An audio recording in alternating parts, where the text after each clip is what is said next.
is a SaaS recurring revenue data business. That is a VC-backed business. We've raised, like I said, $90 million of debt and equity financing from traditional Silicon Valley investors, as well as some that aren't in Silicon Valley but still have the same playbook. That is a lottery ticket of sorts outcome.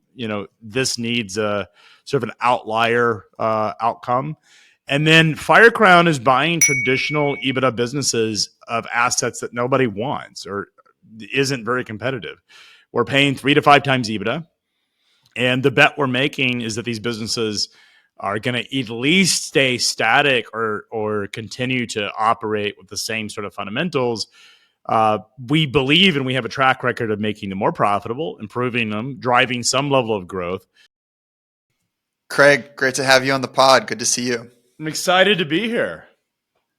So you've built a few different businesses. It sounds like you have entrepreneurship in your family.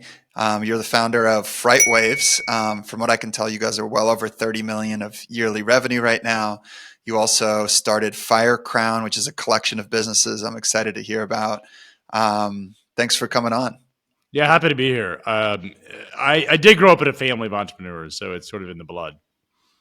Tell me about the entrepreneurial family first. So my grandfather would be, was one of the folks in the 1960s actually importing the Volkswagen Bug during the Bug craze of the 1960s. And he had a car dealership up in a small town in Tennessee. And a truck driver came in and traded what we would now call a semi for 2 bugs. And so he sold the dude 2 bugs. And he tried to sell the truck and couldn't sell the truck. And that's how he got into trucking. Had a trucking business, was sort of one of the trucking pioneers, sold that business, bought another trucking company, sold it. So, just a serial deal. Then my grandfather sold a business. The guy that bought it embezzled a bunch of money, ended up serving prison time actually. And my father and my uncle decided to start their own trucking companies, and they both did different trucking companies. And so I grew up in a family of entrepreneurs, and then my dad fired me in 2013, and I've started my own businesses. So it's part of a family tradition. So let's talk a little bit about Firecrown first. It sounds like you've been running FreightWaves for a little bit. That's going well, and I want to talk about it after we talk about Firecrown. And then you start a side gig somehow. What happened there? Yeah, so I was at FreightWaves. I'm a pilot. I started flying airplanes when I was 13 years old, started doing flight lessons and stuff, and had stopped at age 20. And during COVID, so FreightWaves is a venture-backed startup. We've raised between debt and equity about $90 million. But as a founder of a startup, usually you're not very good at many things. And so I ended up firing myself from every functional job. The company got to the point where we didn't need to raise venture capital anymore. And during COVID, there isn't a whole lot else to do, right? Like most of your time as a founder is spending time with investors, but you're not raising money and the company's doing well. You find yourself with a lot of free time. And so I did. And I decided to go back up to flying once again. And so I started flying airplanes. And I was reading a lot of the aviation content. I grew up with Flying Magazine, was a magazine that I had grown up. Sort of like, for me, Flying Magazine would be the equivalent of a sports fan with like Sports Illustrated in the 90s when Michael Jordan was on the front. And so my dad had Flying Mag at home. I remember. It was, it was an iconic or is an iconic name in the aviation world. It's the largest aviation magazine. It's gone back since 1927. And I decided that the magazine, my perception as a media executive, because FreightWaves is a media business, was that I could do a better job than what Flying was doing in terms of covering aviation. And so I reached out to the owner of Flying Magazine, which was owned by a big conglomerate out of Sweden, a company called Bonnier, and asked if they would sell the magazine. They said, well, it's not for sale, but we'll talk to you if you want to make an offer. And so I made an offer, and we agreed to terms, and I bought it. And so now I own this print magazine. I knew nothing about print. And the idea started out initially just as a side hustle, vanity project or sort of passion project, if you will. I never intended to turn it into like a real business. It was meant to be like a real sort of side hustle. But as an entrepreneur, I think we can't help ourselves. Like we're broken in that kind of way where if you can find an angle, you think, hey, I should build this and scale it. It was a new challenge. It was not easy, but it was new. And 3 years later, I owned 50 some odd different magazines. That business is 60 some odd million in revenue and growing quickly. And the idea is that we've gone out since I bought Flying Magazine. I've gone out and bought these traditional publishers, traditional magazines, and have bought them not just for the media aspect of it, the print and subscription and the advertising elements, but also for the audiences that I can then commercialize through some other alternative means. So we own some e-commerce businesses, we own some real estate, we own a finance business, and we're looking at a lot of different ways to monetize that audience. So a lot of my audience is people that want to buy businesses or have bought businesses, or they're just generally interested in investing concepts. So I want to spend some time on a few of these companies you acquired. But first, tell me a little bit about the team structure. What does the Fire Crown team look like? Do you have just people who are like investment professionals and other people who are operators? How does all that work? Yeah, our corp dev function, which would be where we make the investments, is really just a small team. We have one full-time person dedicated to it. He's a former banker. He started his career in corporate valuations, working for, I believe it was E&Y as one of the big four, but I think it was Ernst & Young, doing corporate valuations. And then he went into private equity and then went into banking and worked as the head of corp dev for a bank. And so he's joined us really with an experience in sort of what I call institutionalized investing. And then I do a lot of the deal flow because I tend to be the most networked of all of our people. And then when it comes time to do the actual transaction, if we're buying a business or doing diligence on it, we then involve the different leads of the organization. So our organization, we have got about 230 employees. In terms of what we would consider senior management, if you looked at the full list, it's around 30 folks that have sort of functional leadership in some part of the organization. They tend to not be involved in a lot of the M&A process early on until it sort of gets to the point where we're either doing confirmatory diligence or closing a deal and getting ready for transitioning. But really the group is pretty small in the front end. It's maybe 3 or 4 people at most. I have a CFO, we have a controller.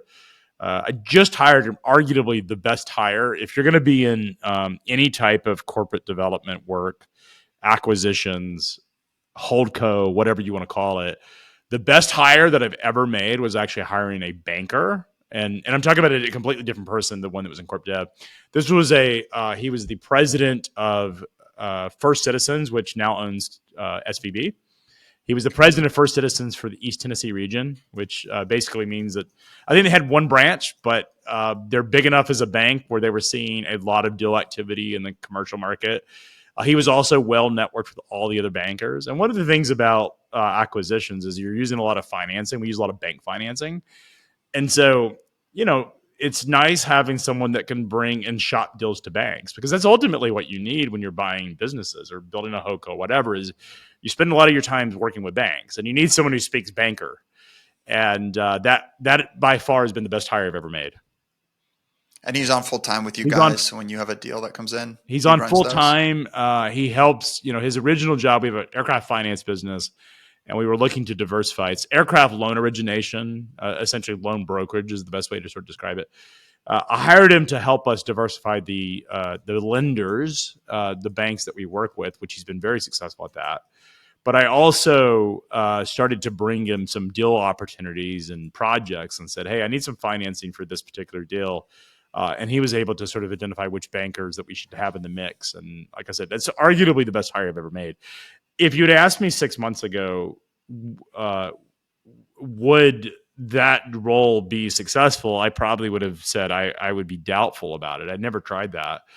But in many ways, hiring a banker, and I'm talking about an investment banker, but someone who's in a community bank that actually is working with a lot of small businesses and mid-sized businesses in your community, gives you I think a huge leg up on deals, what deals are happening, which banks like deals, how to structure deals, even things like taxes. Like, one of the things that I think is often sort of underappreciated is how many opportunities there are in using the tax system and the way the tax code is built to your advantage in structuring things. And I think bankers, because they see every single possible bank structure and know about every single possible regulation that's out there, have a sense for how you could potentially put something together or who likes certain kinds of deals. So that's been pretty powerful for us.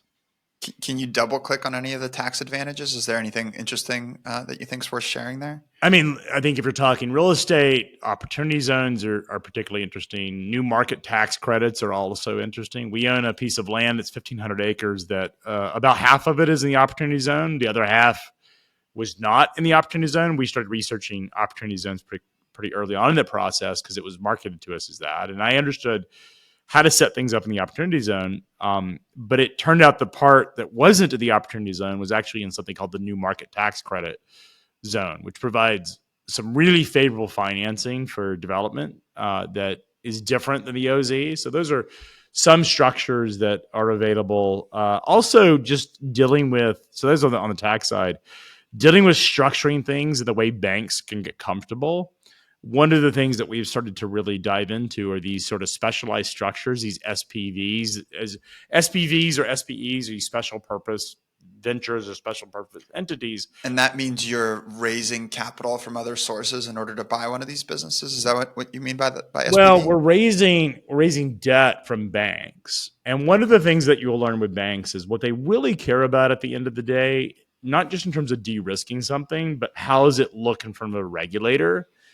And so when you're borrowing money, we set our acquisitions up in what we call special purpose entities, which allows the bank to actually underwrite the transaction as a separate underwriting structure than they would another business. So it allows you to layer in more debt and take on more leverage than the business itself could underwrite. The existing business could underwrite because they're actually underwriting the future cash flows of the business. So it's an interesting structure, something that I had never come across or was aware of. And it's something that's allowed us to sort of lever up in terms of debt. And how are you financing these transactions? Are you mostly just buying them kind of one-off by yourself? Are you bringing in investors? Is it every deal has its own investors and its own lenders? All debt. So we're using debt financing from banks today. We've been fortunate we haven't had to raise equity financing. We are using debt, and that's part of the SPE structure, is we're using debt and basically personal guarantees to actually go out and borrow the money. So the bank is underwriting the backing. And what I would say is, I'm fortunate to have a family office to draw up my father's family office to sort of be the backstop of the guarantor, along with my own sort of balance sheet. But I think the structure could work for anybody. I mean, one of the things that I saw my father do, who had been very successful, built a business that got into $2.5 billion in revenue, and he sort of he bootstrapped that business. And had 12,000 employees. So before he sold the business a year and a half ago.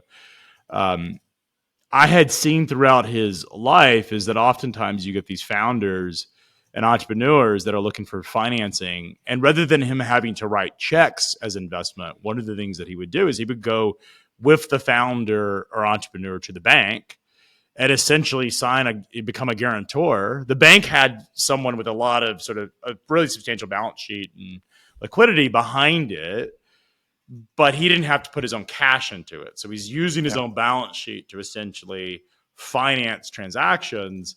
And really the risk is he's got to do his own diligence on the entrepreneur, because if everything fails, he ends up owning whatever business existed, but it doesn't require him to write a check into the business. And so at the end of the day, it impacts his balance sheet because he's still having to show that on his balance sheet as a contingent liability.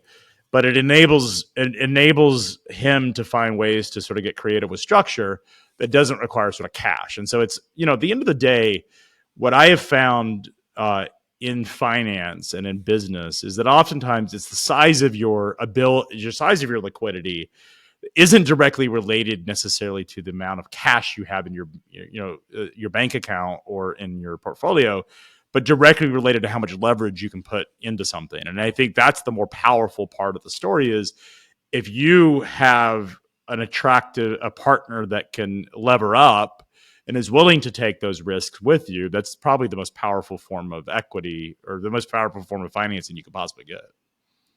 Yeah, there's unlimited money in the banks. You just have to figure out how to access it. And some entrepreneurs are particularly adept at doing that and building meaningful businesses without outside capital. My father there's a lot of healthcare, like long-term healthcare or sort of assisted living centers. There was a number of entrepreneurs in this region who were building these very large assisted living centers, and these founders would get, they'd go do a model or two and they would have success and they'd raise sort of outside capital to do it. But at some point they said, I don't want to raise outside money and dilute myself in ownership. So they would actually go to my father and say, hey, can I work with you? And essentially I will pay you a couple percent of the loan, or the principal of the loan, and give you some warrants and some upside, but the upside would be more limited than if I had taken, outside investors. And once you have a model that works, I mean, the risk is that the company defaults, the founder fails. But the advantage, if you find somebody that's backable, has a repeatable model, is it gives you a great way to sort of leverage your balance sheet without actually having to put capital into something. Because at the end of the day, my dad would say, well, the risk is that the guy defaults and I end up owning all these assisted living centers. I've seen him do it in real estate development, where you have there was a developer in town that got into trouble. He was building these really substantial, expensive horizontal real estate developments with 100 homes in sort of the upper luxury part of the market, and got into trouble during the financial crisis. And the bank started to squeeze him. And he calls up my father, and my father goes and signs these personal guarantees. And my dad's like, look, worst case scenario, I own a bunch of land. I get to develop the land. Best case scenario, I'm getting a couple percent and I get paid. Like, this isn't really a bad deal. So I think that's an under sort of appreciated. And you and I have talked about this, or at least I've seen you post it. And I think you and I've had some back and forth on Twitter or X about, venture capital. I've seen venture capital. I've seen highly dilutive forms of financing. VC is probably the most obvious way of highly dilutive form of financing. It's a fantastic outlet for those that don't have other alternatives. It's a highly, highly dilutive outlet if you do have alternatives. And so one of the things at Firecrown that I've tried to do is not try to take equity financing, simply because you end up at some point feel like you're working for somebody else versus working for yourself. There's nothing wrong with it. I mean, I don't regret taking equity and venture capital financing for Freightways, because that's what got the business off the ground. And it wasn't a business that I think I would have gone and raised debt financing. But in a business where you're buying cash flow businesses, or businesses that can cash flow, there's so many better ways to do that than taking equity financing. Craig, you have a personal portfolio that looks a lot like Enduring Ventures. We call it our barbell approach, right? We have some businesses that are a little more growth, perhaps likely to scale, maybe don't create as much cash flow for us immediately. And then we have some businesses that are just steady Eddie, classic cash flow producers. And you kind of have the same, like Freightways, high growth. Maybe you own a slightly lower piece because you had to raise outside capital for it. And then you have your group of media businesses, which I would assume is a little more kind of steady Eddie, less high growth, but you own a much bigger piece. That's absolutely right. So I think I would sort of characterize my portfolio of stuff that I'm operationally invested in. I've got a number of sort of early startups. I think I've written 30 checks, if you will, to early founders, most of the time alongside an institutional. So a venture capital firm in supply chain, a founder will seek out VC, and I know most of the VCs that invest in supply chain, and I'll write a check to help support the community, but also the founder. So that's one side of it. Let's put that aside for a second. The stuff that I'm operational in. So Freightwaves is a SaaS recurring revenue data business. We've now called it Sonar, which is our core data business. That is a VC-backed business. We've raised, like I said, $90 million of debt and equity financing from traditional Silicon Valley investors, as well as some that aren't in Silicon Valley but still have the same playbook. That's correct. That's high growth. That's an AR multiple business. That is a lottery ticket of sorts outcome. This needs a sort of an outlier outcome. And then Firecrown is buying traditional EBITDA businesses of assets that nobody wants or isn't very competitive. We're paying 3 to 5 times EBITDA. And the bet we're making is that these businesses are going to at least stay static or continue to operate with the same sort of fundamentals We believe and we have a track record of making them more profitable, improving them, driving some level of growth. And so those are all great things, because even if we just do that and we don't screw that up, then it's a great business. You're paying 3 to 5 times. You're borrowing money at, say, 7 to 8%. The leverage on that is pretty significant. That's a wonderful model, and you can do that all day long. The real upside for us, and then we can get some growth. We can get some percent of growth there. But the real upside for us is actually in taking those audiences and developing some other form of commerce. So we've done it in e-commerce, we've done it in aircraft finance. Like I said, we've done it or doing it in real estate. And the idea is that I own the audience. I'm not having to rent the audience from Google and Facebook or Twitter or whatever. It's my own audience. So essentially, as I'm going out and developing these connected businesses, I'm essentially not having to buy advertising or buy leads from some other source. The top of funnel is my own funnel. Like, I'm developing content, I'm selling advertising to it, it's profitable. But guess what? I also happen to be using that same audience to drive commerce to my own products. That, I think, is magic. And one of the reasons I like magazines, and we're buying these legacy magazines that have been around for decades in most cases. Our oldest magazine, I think, is 1907, a magazine called Yachting Magazine. Like, let's be honest, yachting is not going away anytime soon. Like, this is a passion project for a lot of people. This is a passion experience. It's luxury. Yachting is something that I think a lot of people aspire to. Like, a lot of people, whether they have means or not, aspire to. So that category itself is going to live on for a long time. And it's interesting because there's this concept called the Lindy effect, which I think is an underappreciated. Are you familiar with this? Yeah, I think I read it from Nassim Taleb in one of his books. Exactly. And he talked a little bit about the Lindy effect. Can you describe it? Yes. Someone else introduced this concept to me not too long ago, but it was something that I instantly. It's exactly right. So the Lindy effect is a concept that says, and this happens to do with non-organic. So like, humans die off. So let's forget the non-organic things. But basically, the concept is, if something's been around for a while, it's more likely to be around for the future. In other words, if you've got something that's been around for 50 years, chances are it will be around for another 50 years. The longer something's been around, the more likely it is to be around in the future. That's the whole idea. And so if you think about magazines specifically, Yachting 1907, Flying Magazine was 1927. And I can name, we have other magazines in 1938. And the common belief among institutional investors, or even media and publishers, is magazines are dying, they're going out of business. Well, let me challenge this concept for a bit, because I own titles that have been around from 1907. These are titles where people are buying advertising and paying for subscriptions. Mm-hmm. These titles have survived, 1907, multiple world wars, multiple economic cycles, the Great Depression, the 1920 or 1919 plague, whatever the one that was in the 1920s. You had multiple financial crises. You had the stagflation. You had all of this stuff. They've also survived multiple stages of the internet and digitization, and they're still around. There are still people buying subscriptions and advertising in these magazines. So I'm betting on a business that's been around for 120 something years, and it's going to continue to be around. And so you've talked about this on Twitter, is like, you're looking for businesses that are around, I think 15 years was the number that you actually stated. Yeah. I completely agree. Well, I am not buying the business per se. I am buying the business components. I'm not buying the business as is. Typically, we're buying sort of the assets, if you will. But these are titles that have been around for many years.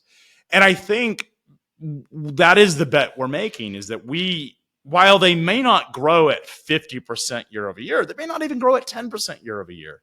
The bet is that the cash flows will continue to come to subsidize the financing of these businesses.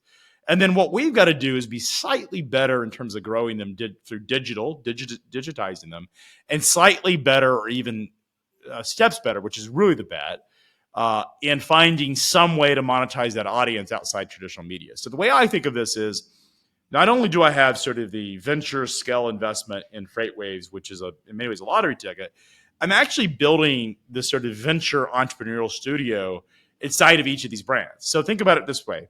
The magazine itself, as long as I don't screw it up, should live on for another 50 to 100 years because they've been around Yeah. that long.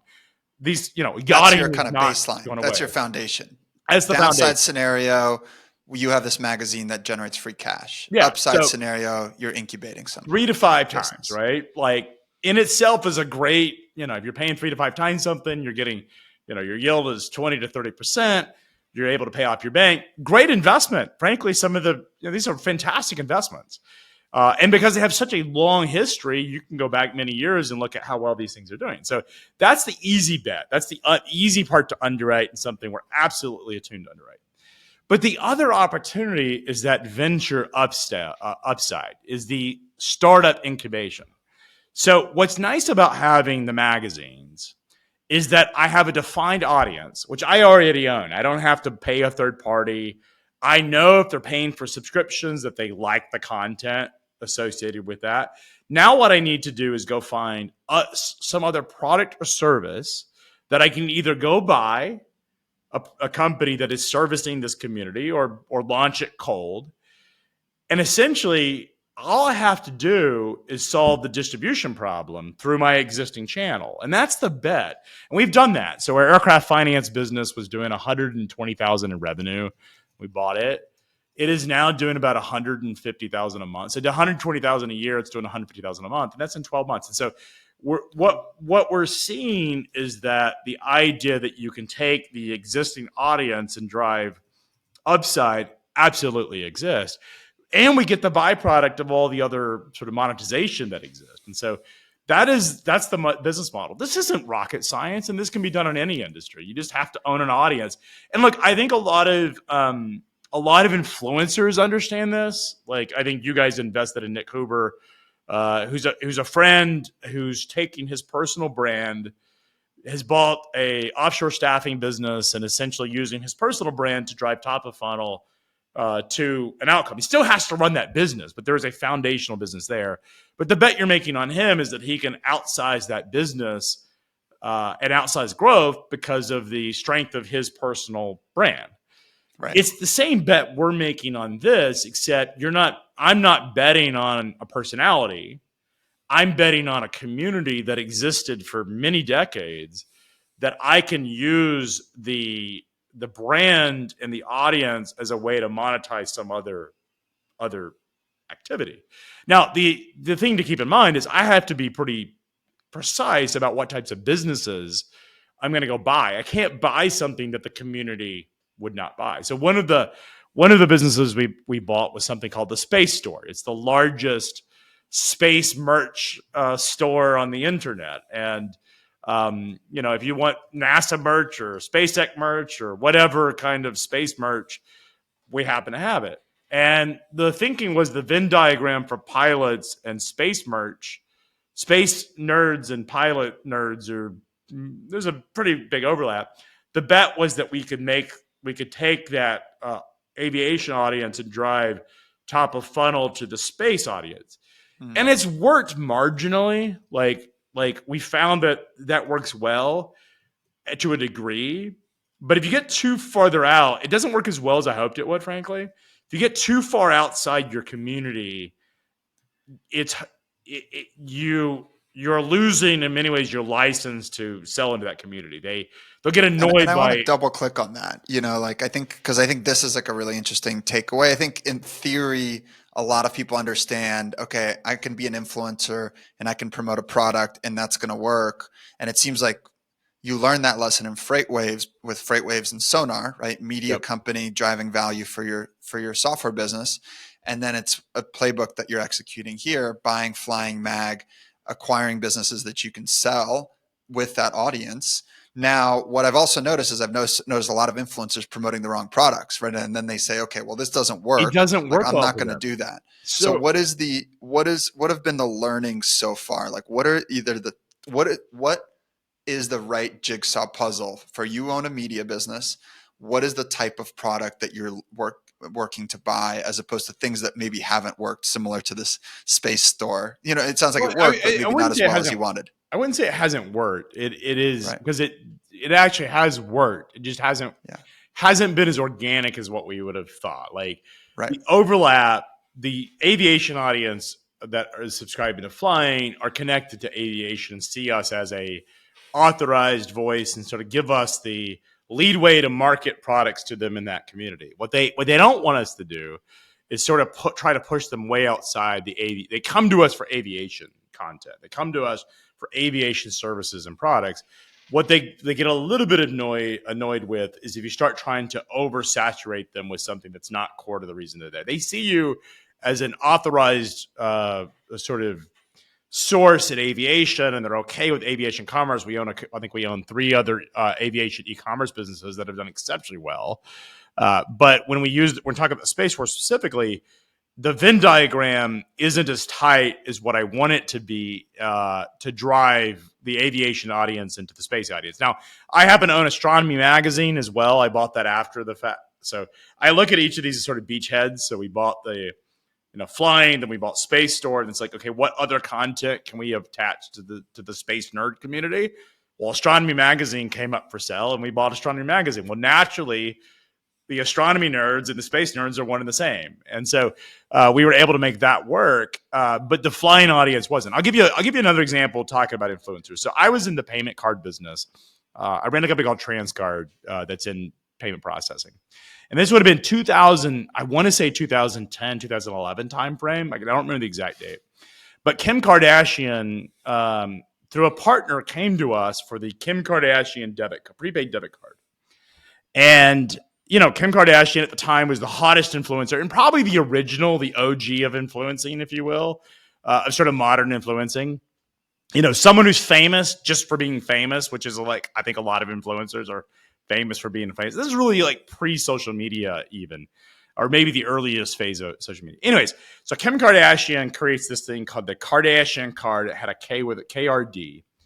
And they were marketing this product as helping young people, not kids, but teenage 20-year-olds, college students, helping young people manage money and responsible spending.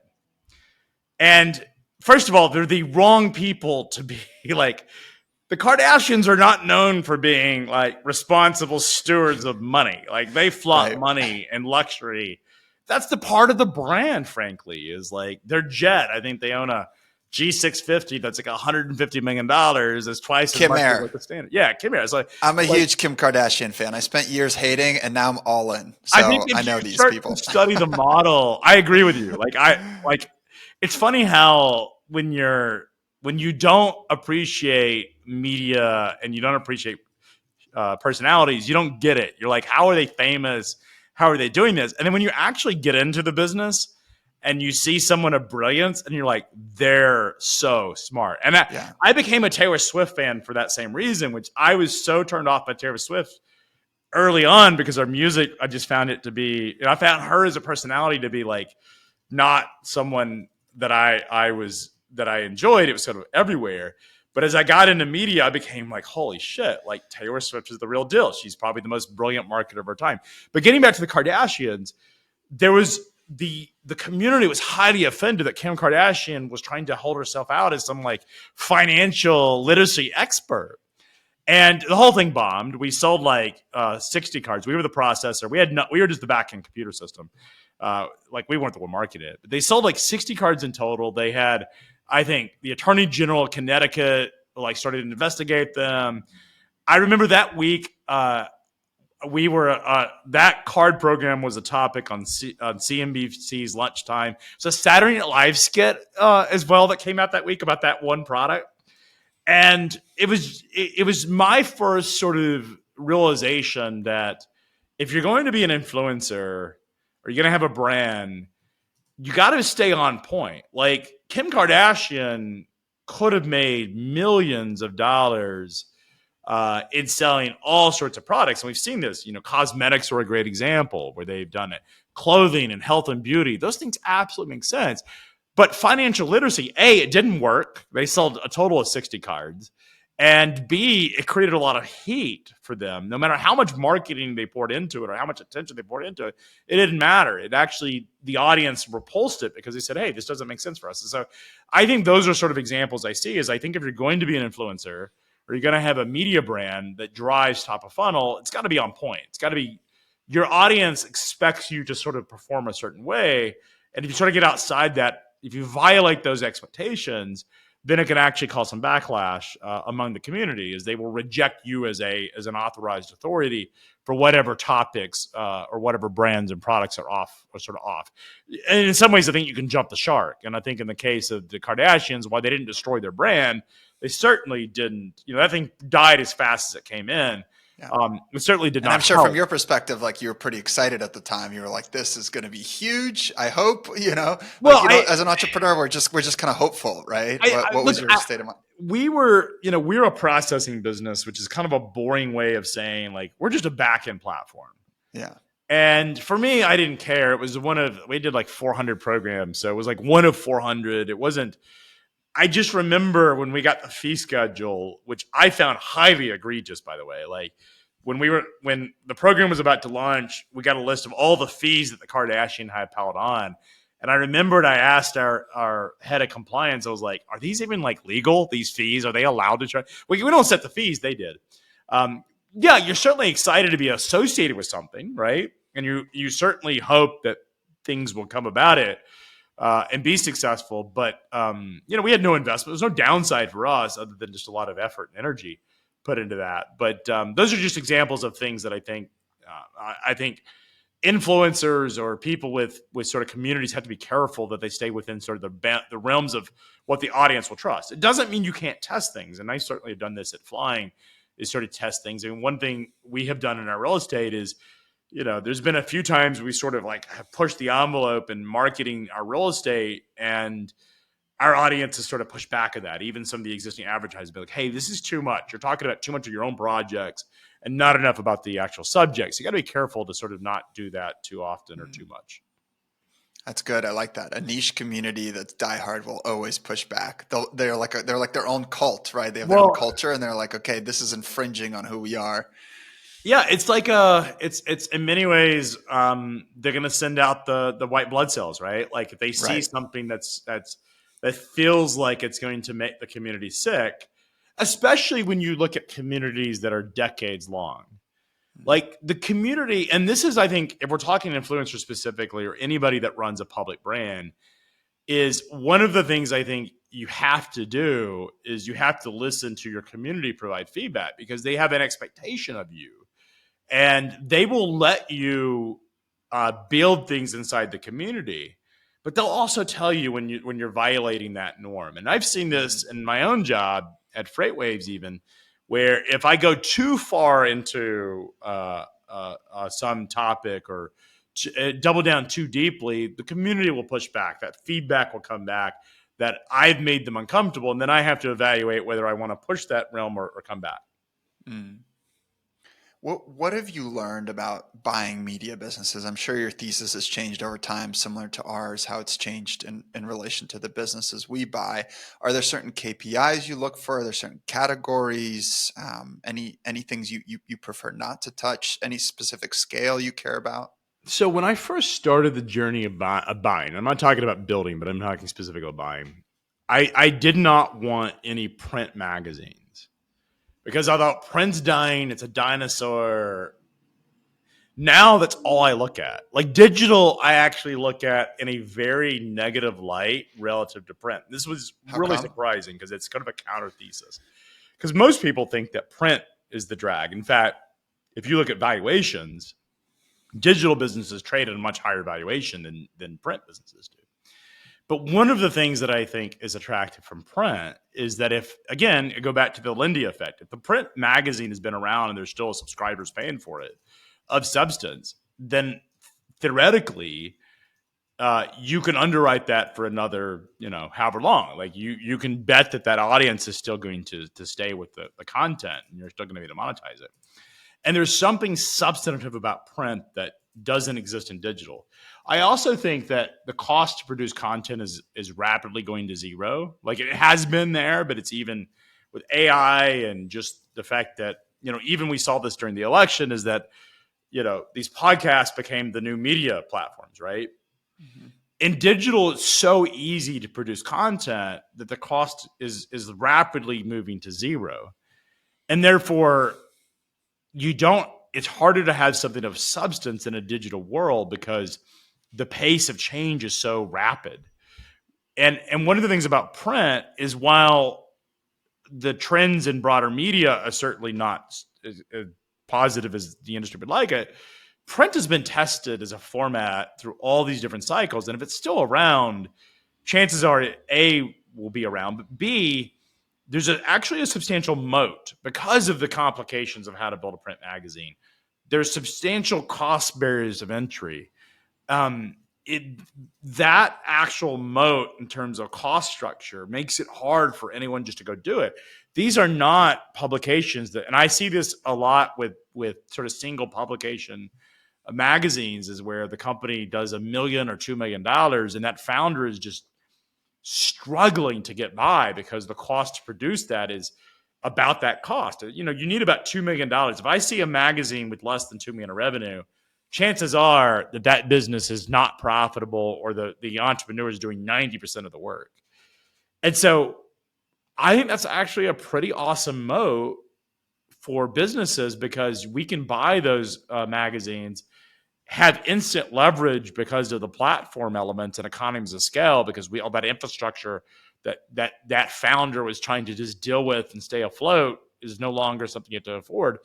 And there isn't a concern of an AI generator magazine coming out to go take all the market share. And so from that standpoint, I think that is a complete different thesis than I had a couple of years ago. Yeah, that's a really interesting insight. I even think of, how I recognize Flying Magazine, for example, right? I don't remember a single media company that I've seen online in the last 10 years, niche media company, Yeah. right? But because Flying Magazine was kind of like, on our kitchen table or on our living room table every day, that is etched into my brain, and that is like brand recognition that you're There's buying. something That physical, right? Like the physical nature. And I actually see this with younger generations. So I've got 5 kids, and I have an 18-year-old who grew up. The iPhone he was 2 years old. In fact, probably the very first piece of media that I ever got was an article about my son. I think he was 3 at the time, and it was about him using an iPad when the iPads first came to market to communicate. I was divorced, and he was living in Texas, and I was living in Tennessee. And the reporter did this article about how he and I stayed in touch through video, through FaceTime. And maybe it was the equivalent to back in those days. But anyways, the iPad was like the connection. So he grew up in a world where digital devices and on-demand media was always available to him. The internet was everywhere he went. For him, something in print is completely different because it feels like a luxury to him versus a digital experience is not a luxury, because like he can create his own websites and he can create his own media if he wanted. There's nothing special about having a website today. Like, it just isn't. Anyone can do it. I think that's what makes this sort of medium so special, is that it does start to feel like luxury. And that's one of the things that's completely changed my view on print magazines, is that I used to view it as sort of a dinosaur product that was going away, that was extinct. But I think what happened is that publishers started to treat the magazine for what they envisioned. It was a dying business, therefore the quality of it, the paper is going to be really thin, the pictures are really sucked. We're not going to put a lot of investment in it. And I think if you make those investments, you can actually bring it up to something. And I think we're going to see this in a lot of industries. I think I'm very bullish on AI in terms of what it will do. But I also think that there's an enormous amount of opportunity to lean into the industries that are not going to be disrupted. The physical world, the 4-dimensional world that is real, is not something that is going to be taken away. We're still going to be building homes. We're still going to be driving trucks. We're still going to be producing things that are physical. And I think AI, while it may make things easier to produce those products, isn't going to replace a lot of the physical world. And I think also having something of substance, and I think one of the things that I love about magazines, and I think printed books are this way too, but certainly magazines, is that you get lost in the journey. Like, this is the reason long form podcast I think works so well for the election, that is different than the news, than media, is news is like short clips. So it's Mm-hmm. interesting if you watch, and I'm talking both parties.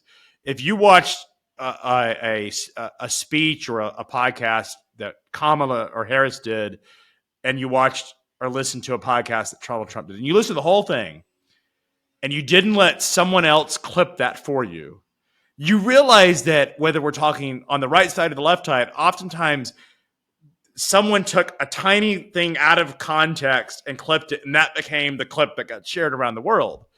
And the media business, this is the original, like what media businesses did. But if you listen to the long form version of it, you got to hear the whole story.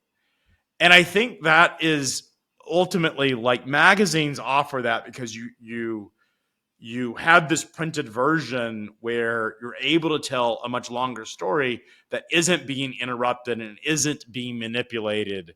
Like, once it's in print, it's permanent and it can't be changed. And I think there's something of value to that just doesn't Yeah. exist in a lot of other forms of media. I agree, and we actually bought Scribe Media, a publishing business for books under a similar thesis, right? We don't think books are going anywhere. If anything, they're becoming a more important signifier of quality and kind of like personal brand and legacy. I write a lot on Twitter, I write a lot on LinkedIn, but those disappear and people are going to forget those. But if I produce one or two books, immediately I will be known as the author behind X topic, and it kind of has its own legs that it takes on. So can we unpack your publishing business? So I Yeah. bought a publishing business, but I'd love to hear about Scribe. What is Scribe exactly? What's the business So, model? so Scribe started 10 years ago as a response to the traditional media ecosystem. So traditional publishers are like Penguin Random House, right? You go to Penguin Random House. If you get chosen as an author, they will give you maybe a small amount of money up front, and then they will keep 85% of the royalties on the back end. They may even have editorial control, and they claim that they'll help you market your book. That's kind of been the traditional path for book publishing in the past. Scribe Media came out by an author named Tucker Max. Actually, he's a New York Times published author who's like been up there on that list like 4 or 5 times. And he said, we need a book publishing company for everyone else, because very few people get chosen to be authors by Penguin Random House. We need a company that'll produce that same level of quality. So it's going to have the editing, is going to have a beautiful book, is going to have the design and the packaging, and is going to publish it for you. But we need people to be able to like own that product 100%, both the IP and the upside of the royalty. And they've actually worked with 2,000 authors in the last 10 years, including some celebrities like, David Goggins and Tiffany Haddish and others as well. So does Scribe get paid by the author? Sort of the risk profile, but book publishing is a lot like everything else, where it's the long tail, right? Venture capital, it's the outliers that make all the money, and movies are the same way as probably media is. And so, is the model that as a book publisher, you're getting paid to do the services that would otherwise be if you were successful being taken on, it'd be the take.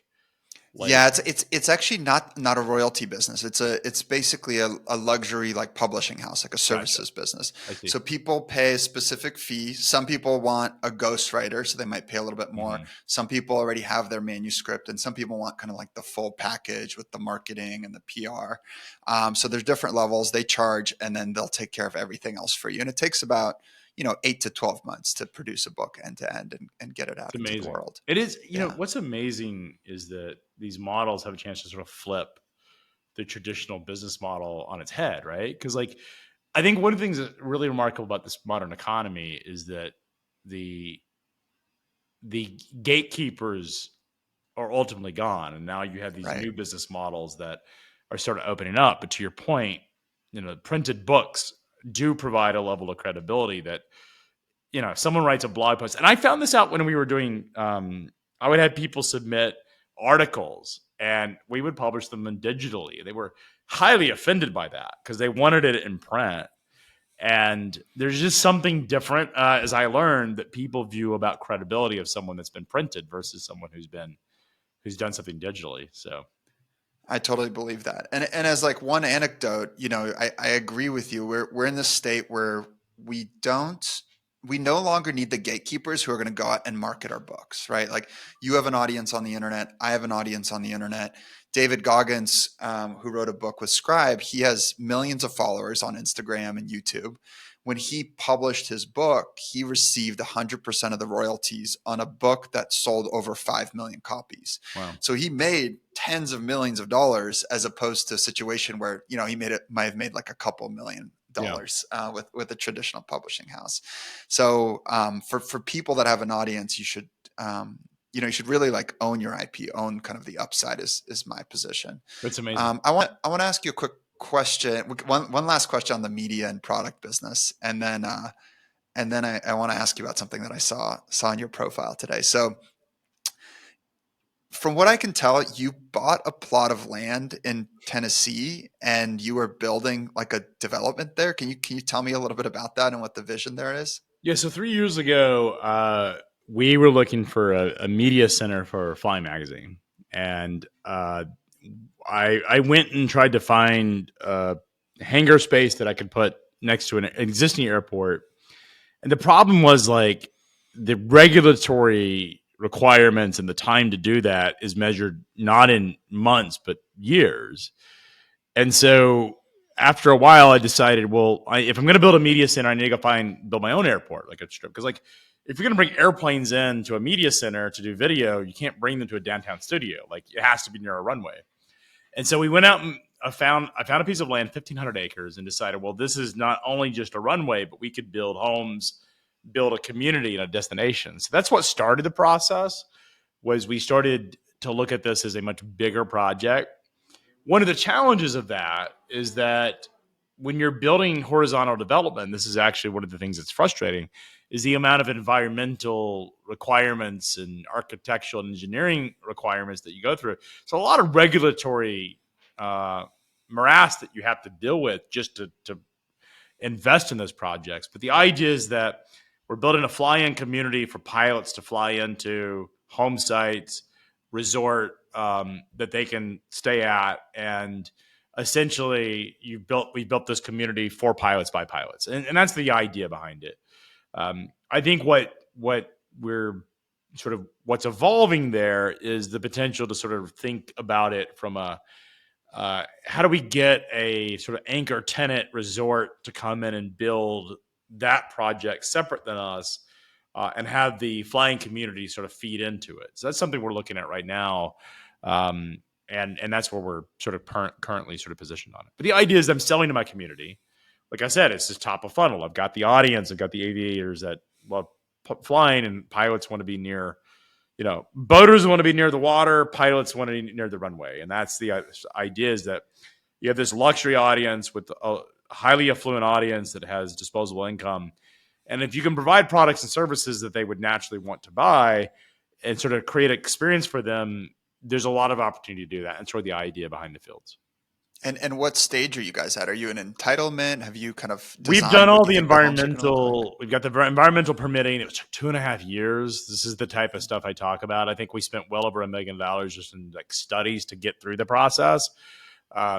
And it took 2.5 years to get through a process basically, I'm going to summarize because it wasn't exactly this, but basically all the money we spent that came back and said, oh, the concerns we had about the environmental issues are not there. And because we were willing to modify everything, and we ended up doing some small modifications. At the end, they're like, oh, it's no problem. I mean, I'm paraphrasing what they said, but that's how it felt. Like, man, we just wasted 2.5 years for some regulator to basically come and say, hey, this wasn't a concern to begin with. Well, I'm $1 million out the door in all these studies that we did. That's the problem with development. That's one of the reasons that I think we could, if we can change the way that regulations work on building and construction and get the government out of so much part of our life, we can free up a lot of opportunities and get back to building great things. And I think that's hopefully what we'll see with the change in administration. But regardless of that, we are in the pre-construction phase, and I think we're having we've had some conversation with some sort of tier one resort developers, because I think that's what we need as an anchor tenant resort. And we've had some conversations with a number of them, is basically building a resort in conjunction with our project to create a much better comprehensive experience. One of the things I'll say about building real estate, and I think this is true of every project you get into, big projects, is you need to know your lanes. Like we're really good at selling and marketing to our community and understanding the vision of a project. But when it comes into sort of grounds up development, I think partnering with people who do this for a living is actually pretty important. I want to talk to you briefly about perhaps regulation or something that touches regulation. Today, I saw a post that you shared that a Facebook group called Rate Per Mile Masters, which is, I think, 40,000 person large Facebook group in the logistics space, recommended you as a Secretary of Transportation for the new administration. Is that right? Can you talk to me a little bit about that? So this all started, it's been going on for a couple of weeks. So JD Vance was an original investor in Freightways. Like before he ran for office as a congressman, he was an investor in Freightways through a fund that he helped start called Rise of the Rest, Steve Case's fund. And so there's been this sort of like, Twitter has nominated me as the trucking Twitter, logistics Twitter has nominated me as like their preferred DOT commissioner. Because now the question with Trump is who's going to be it. And I tweeted something the night of the election. It was a photo of JD Vance and I next to each other. And I said something to the effect of, the vice president with the future DOT secretary, it was me. And it's taken on a life of its own. And now the trucking community, which I have a pretty substantial following of logistics Twitter, which is like this weird section of Twitter, or X, if you call it, of, tens of thousands of folks that are in that community that have nominated me as their preferred leader for the next administration. One of the things that's really interesting about transportation is it tends to get a lot of lightweights. Like the people that tend to get nominated for the head of DOT, Pete Buttigieg is the most recent, had zero background in transportation. In fact, but that wouldn't be unique. I mean, it's weird to say that somebody running transportation doesn't have transportation experience, except if you go look at throughout the history, in the last 60 years, we've had, something like 20 different DOT commissioners, and only 4 of them have had any transportation experience. This is usually a lightweight job, and I'm sort of convinced that a lot of the presidential administrations are like, hey, we're either going to give it to political friends and family, or you get to go play with the airplanes and trucks. Like, go play and not really take this as a really pretty serious thing. I think this time around, because Donald Trump's policies are going to be so impacted by transportation, infrastructure, and supply chain, that regardless of who Donald Trump appoints, I hope that he appoints someone who understands transportation, because I think it's going to be critical to the future of our economy, particularly if we're going to go back to do reindustrialization. So that has been my messaging. I have, through the selection of Freight Twitter or Freight X, have built my platform out, and it's driving a lot of engagement, but it's a chance for me to really engage with the broader community about things that they care about, and hopefully bring these topics to light. Like I give myself a remote chance. I'm not a politician. I've never been in politics. I'm not even close in that circle of politics. So I'm certainly an outlier example of someone who could be selected, but I do know transportation as well as anybody, and feel like there's a lot of things that I would like to go correct in transportation policy. I'm gonna go do my part and at Elon Musk on that post so that it's on his radar. I appreciate it. Every vote counts. So my goal is to be the first cabinet member to be selected by X to tweet themselves into the role. So I could spend hours talking to you, Craig. I'd love to dig more into this and some of your other businesses, but this has been wonderful. I really appreciate you taking the time. What's a good place for people to check in with you? Is X and kind of LinkedIn a good place to reach out to you if folks want to learn more? Only X. Like, I am a horrible, I don't get on LinkedIn very often. I know. I mean, if you have a public profile, the problem is you get inundated with so many inbound on LinkedIn.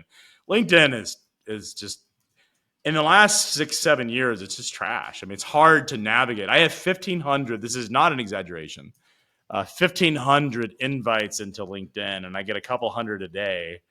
And the messages you get are it's just pure spam. So I'm not on LinkedIn very often, but I am on X. So if you want to reach me, the best way to reach me is X, and just DM me through X. And I'd love to engage with people who want to talk media, want to talk transportation, supply chain, buying businesses, all of the above. Okay. Awesome. Well, I appreciate it, man. This was a really fun way to get to know each other.